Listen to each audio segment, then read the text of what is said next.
They call this job routine. I call it necessary maintenance. Another tired face looking for shelter. Another body checking into room 7. Before I let Charles settle in, before I show you how the motel truly works, subscribe. Maybe then you'll be able to recognize the traps that are set for you. Charles checked in late. The parking lot light was that sickly, flickering yellow that made the grime on the concrete look wet even when it was dry. He had that 1,000-yard stare, the kind you get when you've driven 6 hours too long and just need to drop dead for a few hours. I watched him approach the door to room 7. The key was heavy and dull, the number scratched deep into the plastic fob. He smelled like exhaust and cheap coffee, which was fine. The room would neutralize that soon enough. He fumbled with the lock for a solid minute, his hands shaking slightly. When he finally pushed the door open,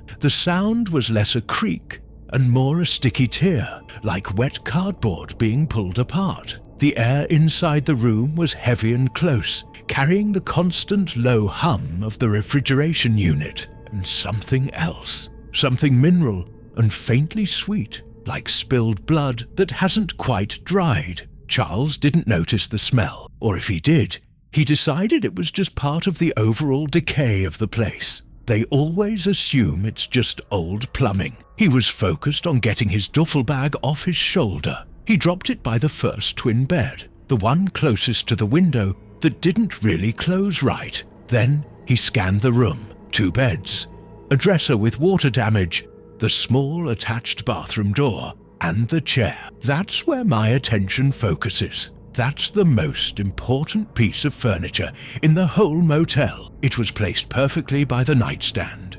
An old armchair, upholstered in cheap cracked vinyl that had been dyed a deep, unsettling red decades ago. Now it looks maroon and somehow wet under the dim light of the single bulb hanging from the ceiling. It looks plush, inviting even if you're tired enough. It looks stable. Charles, being tired, immediately wanted to drop into it. He was rubbing his temples. He took 2 steps toward it, then froze. He wasn't looking at the chair. He was listening to the wall. Room 8.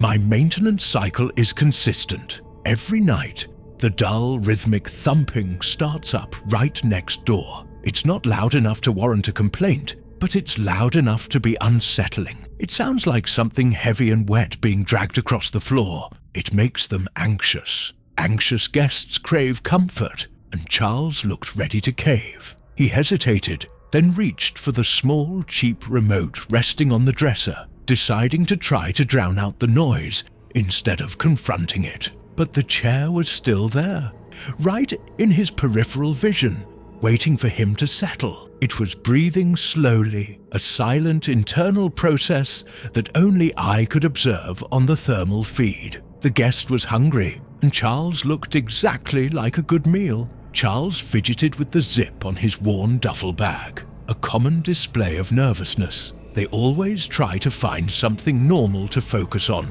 when the room starts pressing in, when the air itself seems too thick and warm for mid-October. I watched his breath steam slightly on the infrared feed. He was working himself up, trying to justify the bad decision he'd made to stop here. That's my cue. I tapped the vibration mechanism linked to room 8's wall. Just a low, rhythmic thump, thump. Not loud, not aggressive, like something heavy settling against the drywall, then dragging an inch or 2 across the floorboards. Nothing overt. Just enough to catch the attention of a man already desperate for rest. Room 8 is always empty, of course. It's the sound stage. He froze immediately, head cocked toward the dividing wall. He wasn't focused on the key in his hand or the grime on the floor anymore. He was focused on the noise, the perceived human element next door, a threat he understood. A noisy neighbor is annoying, but not monstrous. Good. Distraction successful, keeps the mind off the furniture. The guest, however, didn't shift a molecule at the sound. It doesn't care about the outside world. Its internal temperature remained stable, mimicking old, forgotten vinyl left baking in a window. The skin surface of the chair, what Charles still mistook for cracked dark leather, had a subtle sheen under the weak yellow light, the kind of sheen that makes you think it's just dampness, not oils excreted by living tissue. It was patient. The guest has all the time in the world, and I, the keeper, ensure its meals are adequately softened first. Charles eventually dismissed the sound. They always do. They realize the thudding isn't going to kill them right now. Exhaustion wins over curiosity every time. He tossed his bag carelessly toward the stained mattress. He needed to sit down, just for a second, to get his worn sneakers off. I watched him calculate the distance. The bed was slightly too far for an easy sit, requiring him to shift his weight. The armchair, however, was placed perfectly, a lure positioned directly in the short path between the door and the bathroom entrance. He hesitated, looking at the low profile of the chair again. He's tired. He wants to believe it's just a chair. He wants the easy rest. That is the leverage point. I knew exactly what he was going to do. He just needed to lean, just for a second, to steady himself. The system was never wrong. The time for observation was ending. The time for feeding was beginning. He shifted his weight just as predicted. The fatigue had done its work, softening the instinctual alarm that should have been firing the moment he crossed the threshold. He needed to rest his knee, or perhaps steady the sudden tremor in his hand. Whatever the immediate catalyst, the action was the same. He brought his right hip within inches of the armchair's perimeter, reaching out a hand to brace against the worn, dark surface. The monitor feed was clear, showing the exact millisecond of contact. It was subtle, almost unnoticeable to an untrained eye. The surface of the chair, which appeared stiff and dry like cheap vinyl, actually possessed a unique adhesive property once kinetic energy was introduced. Not sticky like syrup or gum, but possessing a deep molecular suction. Charles felt the texture beneath his palm and immediately recognized it as a bad, poorly cleaned surface. He tried to retract his fingers, but the chair had already activated its hold. I pressed the record button on the console, logging the timestamp of the adherence initiation. Phase 1, immobilization. He pulled back sharply, a small noise of surprise escaping him. He looked down at his hand, then back at the chair, thinking maybe the air had made the vinyl tacky. He didn't connect the unnatural warmth radiating from the material, or the slow, almost imperceptible flexing beneath his fingertips. He just thought, grit, grime. This whole place is filthy. That momentary distraction sealed his fate. He didn't run. He didn't drop the key and scramble away. He wasted the critical escape window, trying to understand a simple adhesion failure. The chair didn't rush the process. It never does. It's patient because it doesn't need to feed often, and because panic makes the transfer inefficient. A calm, confused victim is always preferable. The armrest began to cup his elbow, the stiff material reshaping itself marginally to fit the contour of his limb. His forearm was now firmly trapped against the skin of the cushion. His brain was probably cataloguing it as muscle cramps, or maybe nerve pinching from sleeping incorrectly. Soon, the leather itself, the specialized dermal layer, would begin the true fusion, spreading the fibrous materials into his pores and attaching to his clothing. The feeding had begun. I adjusted the contrast on the screen, optimizing the view. The initial pale absorption signatures were already visible across the skin of his wrist. Another successful delivery. I just needed to log the latency period for the next cycle and prepare the room for the cleaning crew. The absorption signatures spread quickly, like cold watercolors sinking into porous paper. They started at his wrist, the point of first contact when he leaned against the doorframe, and traveled rapidly up his arm. It's a standard reaction to the atmospheric conditioning meant to lower energy reserves and encourage lethargy. Guests who are tired sit sooner. Guests who sit end the cycle faster. Charles, or what I designated Subject 44, paced the perimeter of room 7. He kept rubbing the back of his neck, a typical stress indicator. He kept glancing at the key marked 7, resting on the bedside table. They always obsess over the number, as if knowing the exact coordinates of their termination makes it less final. My primary focus, however, remained on the target vector, the faux leather armchair positioned under the window. It was perfectly placed, slightly shadowed, looking like the only spot in the room not actively covered in mold or grime. That's its primary lure, the illusion of comfort. The surface was taut, glistening slightly under the dim yellow bulb, and I could see the minute, shallow depressions forming and reforming across the cushioned surface as it breathed. Waiting, I logged the ambient temperature, a necessary detail, as warmer air slightly accelerates the fusion process, though it makes the initial absorption less comfortable for the subject.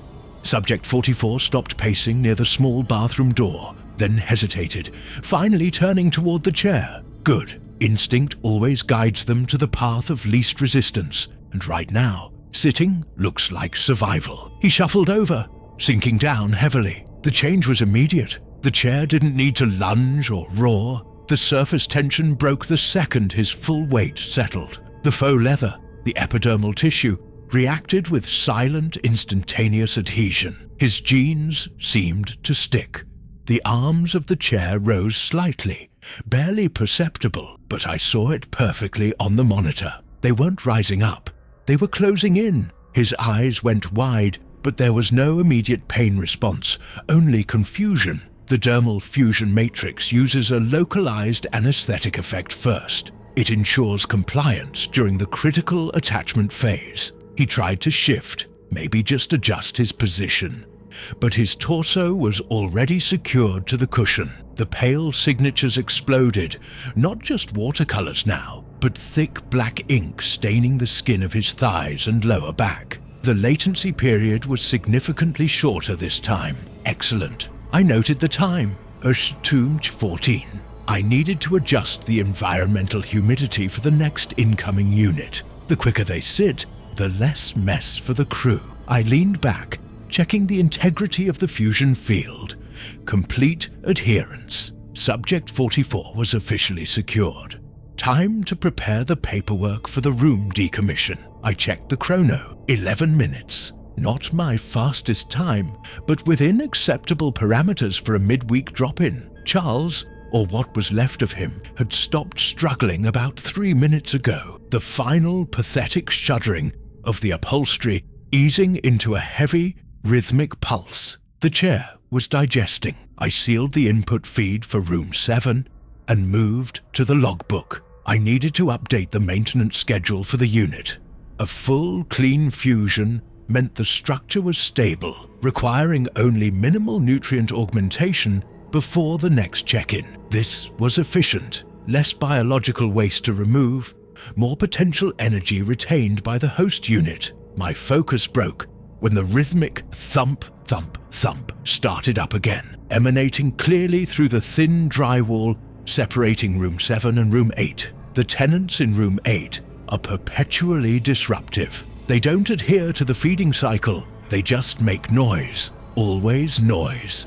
The system is designed for clean absorption, not sensory pollution. They confuse the new arrivals and disrupt the necessary calm the units require for proper integration. I scribbled a note on the margin of the logbook. Room 8, noise complaint. Investigate and silence. Dealing with a distraction is always tedious, but necessary for the professional operation of the facility. If the chair in room 7 gets agitated, it affects the quality of the fusion, and I can't have that. The air in the office was cool, but I could feel the residual heat radiating off the surveillance monitors. A faint, metallic smell mixing with the usual industrial cleanser I used to mask the lingering coppery tang from the older units. I pulled up the schematics for room 7, verifying the integrity of the floor plate seals. No spillage. Good. The important thing now was timing the replenishment. The chair was full now.